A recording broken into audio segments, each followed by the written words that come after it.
Hello, and thank you so much for joining us today. My name is MG Govia. I'm the Education Outreach Liaison here at Oki A11.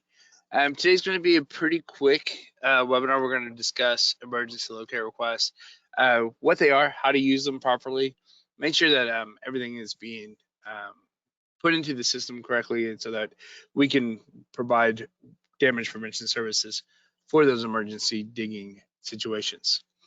If you haven't used our go to webinar platform before, a couple things to keep in mind. That big orange arrow that you see, that's where you're going to be able to open and close the interface. So if it disappears on you, please click on that orange arrow. It'll open it right back up. Also, if you need to ask any questions, please do so. I ask at any time, and I'll be able to help you out. I am doing the webinar by myself, so towards the end, I will look at all those questions at once. Okay. So let's dive right into it. Just a reminder, when it comes to the law, it centers around two main principles. First of all, our operators of underground facilities, they have to participate in A11. In other words, they're going to register their assets with us, geographically, where are they located, so that way when digging takes place near those assets, we can send out a locate request to them. Also, we need to know what personnel to contact so that they can organize or coordinate that marking. And for it to work, our excavators do need to give proper notice. It's going to be no less than 48 hours, excluding the data notification, weekends, and legal holidays. So if you call in on a Monday to put in a locate request, the earliest you could dig would be Thursday, right? So those two things are the backbone of the entire law.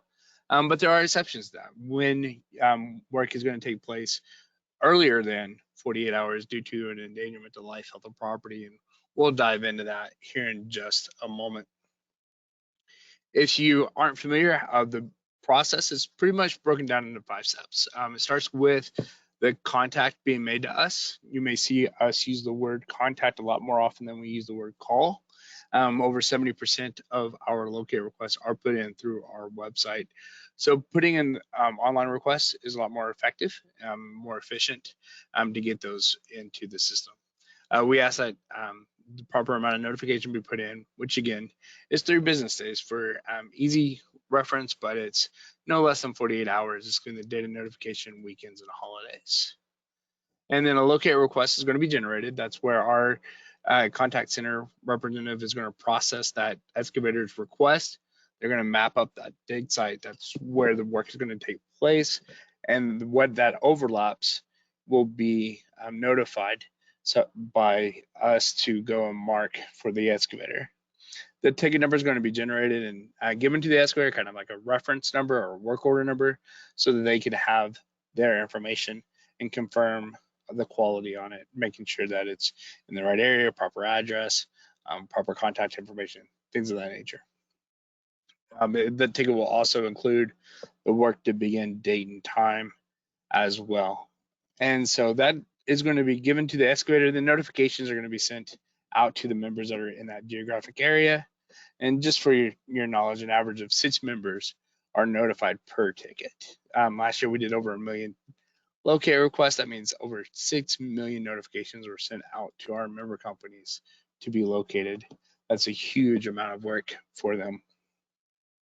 Each member is going to respond to that request prior to that work to begin date and time. They're going to go out and mark the approximate location of the underground facilities using paint, flags, or states, utilizing the APWA uniform color code. They're going to communicate with the excavator by posting within the mandatory positive response.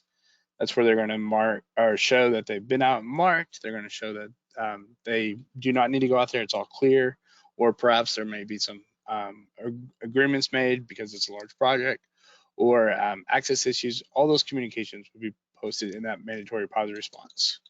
If mandatory positive response hasn't been received, we do ask that you provide a second notice. Let us know so that we can put out a second notice to those member companies to make sure they can get out there and locate before digging takes place.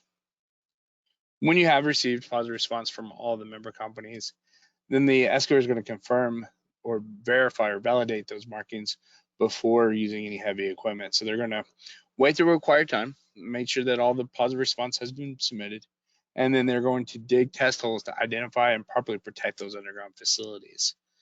This is referred to by me as the 3Ds. You're discovering the 3Ds, and that's going to be the depth, the direction, and distance of underground facilities within your work area so that you can be safe around those facilities. A couple things to remember with all 811 locate requests: private lines will not be located. Anytime a utility turns over lines over to a property owner, it's now considered a private line. Some obvious private lines would be like sprinkler systems, propane lines, things of that nature that aren't owned by any utility company. But then utility companies that turn over like additional electric runs or water lines or other service lines, those would be considered private lines and would not be marked through the 811 service. So if work is going to be taking place around private lines, you'll need to make an additional call out to a private line locating company. And just a reminder, OK811 is not a locating service. We are a notification center. We're the middle person between the locate being put in by our excavators and then sent out to the member companies for them to coordinate who is going to be doing the markings, whether it's in-house with their own employees or if they need to hire out a third party to do so. Okay. Again, we use the word contact us a lot. That's because our web tickets is where majority of our locate requests are put in. It's available 24/7. Within a company, you can locate or you can look up the locates that have been put in for the last 30 days by your company. That's really handy if a point of contact is changing or the excavator that's out on site is changing. So if I have a coworker that I need to turn that project over to, even though I submitted a ticket 2 weeks ago, when it's time for update, my coworker can then log in, see that ticket, change the information over to them, and then update the ticket with the proper contact information. So a lot of cool things to do on our website. Obviously, mapping will be available to help pinpoint your locate requests, and of course, no hold times, which is fantastic. Today's webinar, we are going to be talking about emergency locate requests.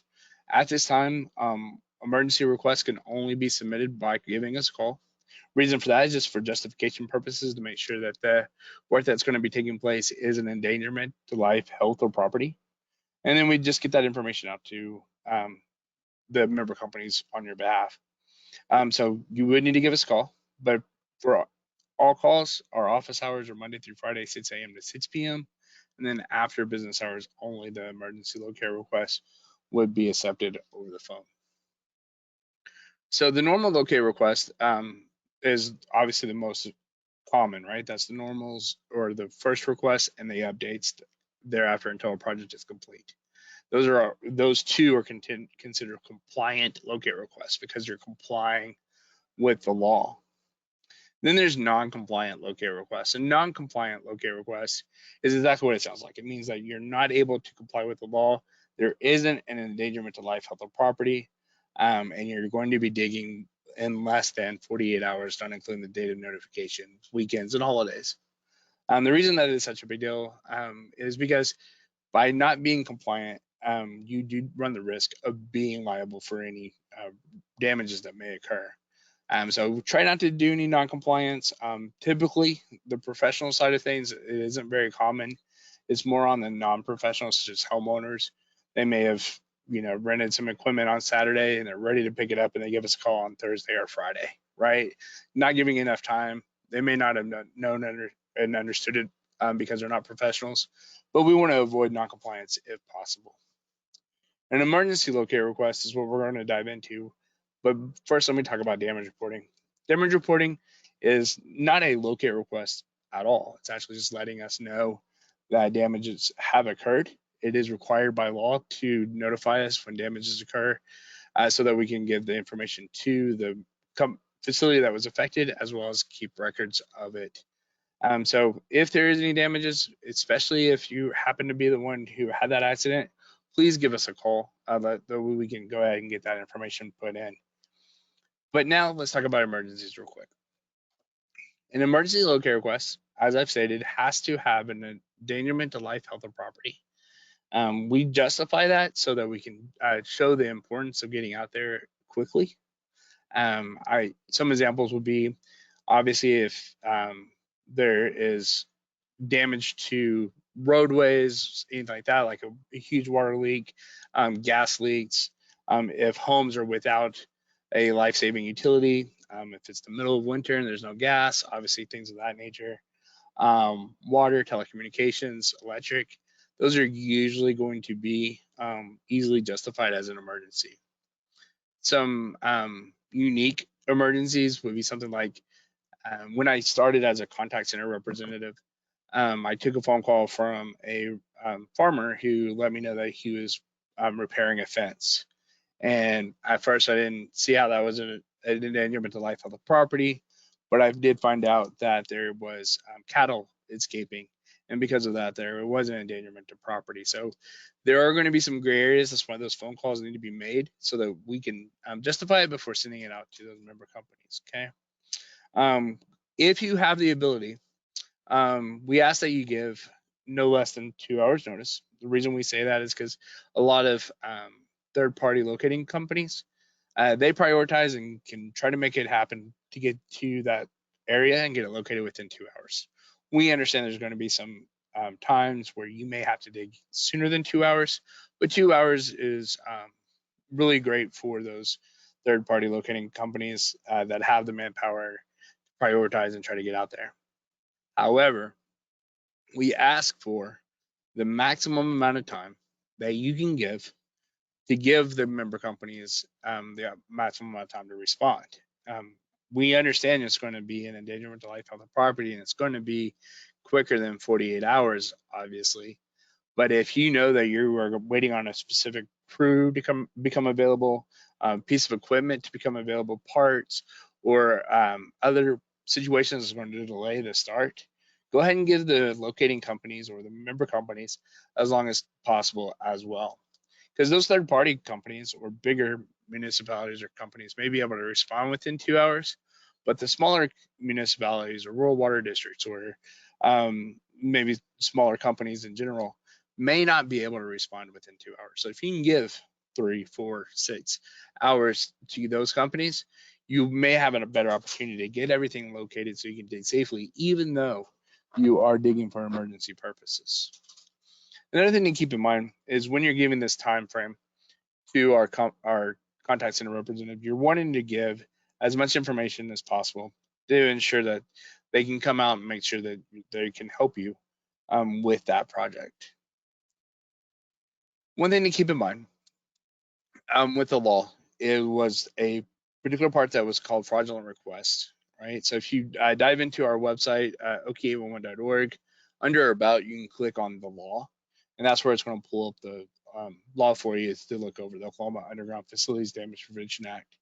And in section 142, point 6, there's a couple of paragraphs that talks about where an excavator may be liable to an operator for a cost to locate. And those two examples are going to be if excessive and unreasonable locates are submitted when no excavation is going to take place, or if an emergency request isn't justified as an endangerment to life, health, or property. So because today's webinar is over emergencies, I'm just going to kind of go high level on the no work taking place request. This is usually for large projects. A project that is expected to take months, something along those lines, but then the project is completed or they haven't been in this portion of the project for many, many weeks. When no work is taking place, those tickets shouldn't be updated. And that's where the excessive and unreasonable requests usually build up. And then the locating companies or the member companies may be able to invoice the excavator for a reasonable cost of those markings. So if no work is taking place, let the ticket drop, update it once you are going to be back in that area. Now, real quick on the non-emergency emergency requests. We spoke about that time frame, 2 hours at minimum, hopefully. Try to give as much time as possible, but always make sure the justification is there. This is to eliminate it may be an emergency, and when it comes to planning an organization, maybe that water meter should have been installed yesterday, but it's still not an emergency. There's not an endangerment to life, health, or property. And so when that emergency comes through, that isn't truly an emergency, it gets prioritized. And that causes the locators in that area to drop their normal prioritization and cause locates to become late when they're locating for something that isn't a true endangerment to life, health, or property. And so to help remove the waste that's in the system, to help the member company stay on top of what does truly need to be located, this portion of the law has been thrown in there to help that communication to avoid locate requests when no work is taking place or fraudulent emergency requests when it's not truly an endangerment to life, health, or property. Okay, so those are the main takeaways we really want to stress about emergency locate requests. We do not want to sound like as though we want to eliminate or slow down the need for emergency locate requests. They are important. We want to keep an excavator safe when they are digging due to an endangerment to life, health, or property. We just want to make sure that it's not waste in the system that takes away from other projects being done on time, right? So just if you have any questions or an example of some questionable emergency locate requests, please send them our way. We'll be happy to help you out with that. My email address is the word education at okia11.org, and I'll be happy to help out. So I'm looking real quick at questions. Nobody submitted any yet. If you do have a question, feel free to send it my way. I'm going to talk about just a few other things before I let you go and enjoy the rest of your day. But if you have any questions, I'll have time to throw it into that question box, and I'll discuss it here in just a moment. But when it comes to damage prevention, I just want to remind everybody that it's a collaborative effort. We have to have our facility owners and their locators on board with public awareness, making sure that they're doing everything they can to help the system by improving communication, getting locates done on time. It's expressing the importance of damage prevention to the excavators. And the excavators, of course, need to understand that it's more than a necessary inconvenience, right? It's we are doing this to save lives beyond just protecting the environment or protecting the bottom line of a company, right? Whether it's oil and gas, or whether it's water, whether it's electric or telecommunication, those services are necessary for our infrastructure. So we were going to do everything we can to protect those, but more importantly, even above and beyond all that, is our excavators. We want all of them to be safe, be able to come back to work tomorrow just as well as they did today. And then OK11's role, whether it's webinars like today, education outreach opportunities like at the state fair or our state regional safety days or conferences, we want to be able to promote A11 as a service that keeps our excavators safe as well as the underground facilities protected through with safe excavation in the state. If you have not already, check out our podcast. We have a podcast. It's called Digging Deep. You can search Digging Deep and OK11 wherever you listen to it. We'll be able to pull those up, or you'll be able to find our podcast. Check it out for all things A11 in Oklahoma. Some really good stuff coming in the next couple of months. So be sure to check it out, as well as our website for educational resources, as well as our blog, and then our YouTube channel, where you can see record webinars that you may have missed, our podcasts, and some other educational resources. So I do show a question that has popped in. So let me pull this up real quick and we'll go over that.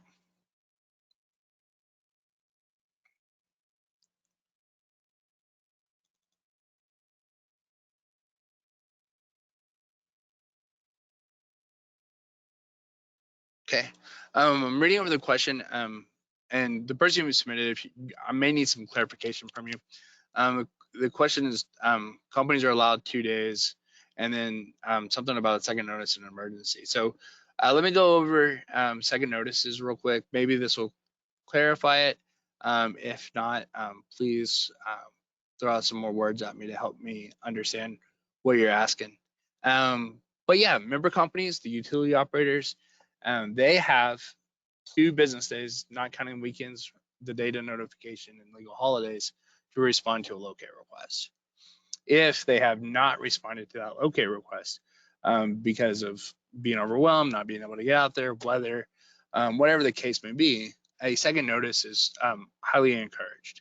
A second notice is where the excavator will look at the mandatory positive response, determine if the member company or their locating partner company has come out to locate that area or not. And then you can put in a second notice, okay?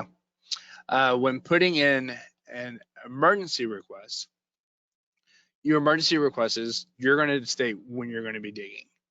The member companies will prioritize those locate requests to get out to you as soon as possible. A couple things to keep in mind: an emergency locate request is not a green light to dig when there is not any markings on the ground. An emergency locate request lets the member companies know that digging is going to take place because there's an endangerment to life of the property, and they're going to try to get to you. If they do not get to you and damages still occur, then what they'll look at, or the whole process will look at, is was there due diligence?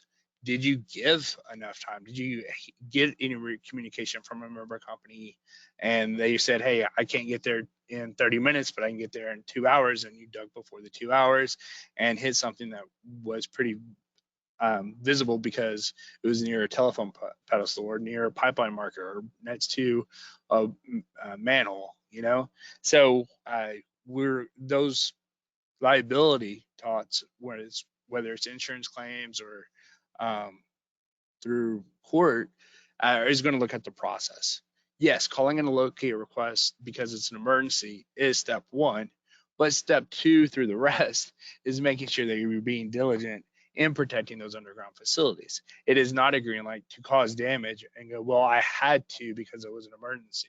No, the emergency is wire digging, but we still want to give those companies an opportunity to protect those underground lines. And so that is prioritization of response, but it is not a green light to dig before showing due diligence for getting out there. If the member company didn't get out there within the 2 hours or 3 hours or whatever time you said you're going to be digging, and they didn't have an opportunity to protect it, then you can put in a second notice of an emergency after 48 hours, not counting the date that you called it in. That is because, again, you're already there. You're already on site. You already told everybody that you're digging before the 48 hours, but the member companies still have that legal window to respond to you because that is normal prioritization. If they see on the ticket that you said you were going to be digging in 2 hours and they couldn't get out there within 2 hours, they may have to reprioritize that as a regular locate request and find out if you're still digging in 2 days, right? So the second notice wouldn't be able to be put in until after 2 business days. The only other exception would be you call on a emergency locate request, you do a digging for a repair, and you get things shut off or clamped off or whatever the case may be to make it no longer an emergency, and now it's a long project that's going to take a while, then you can call in a regular locate request the next day, because now it's a different project, it's a different scope of work, and you can call on that, but you're still going to be waiting the 3 business days because it's a new locate request. So hopefully that explains it. Emergencies, I'm digging today. I need everybody to come out here because there's an endangerment to life, health, or property. A second notice is when there's a normal or compliant locate request that wasn't fulfilled. And then a second notice on emergency is just because they weren't able to get out there before you said you're going to dig, and not less than 48 hours. So hopefully that helps out quite a bit. If you need more clarification on that, feel free to shoot me an email and I'll get your contact information and we can have a conversation to illustrate that. So, because again, emergency locate request, it is a courtesy notification to the member companies that digging is going to take place because you have to before 48 hours, and you have to show due diligence that you're doing everything you can to protect those underground facilities. Okay. But it is not in any way, shape, or form a green light to dig without giving the companies an opportunity to protect those. If damages occur with an emergency locator request, then you have to show where your due diligence was and go from there. So if you have any further questions beyond that, feel free to give me a call. We can go over that more in depth. Okay. So I do appreciate everybody. Like I said, if you have any questions or if you need more clarification on any of these topics, feel free to email me. My email address is here. It's education@oka11.org. You can also go and let us know if you have suggestions for our future presentations to go into more detail about anything else in the A11 process. I do appreciate the questions and your feedback. If there's anything else I can help out with, please do not hesitate to reach out to me. And I appreciate everything you're doing to keep Oklahoma safe. Thank you. Have a great day.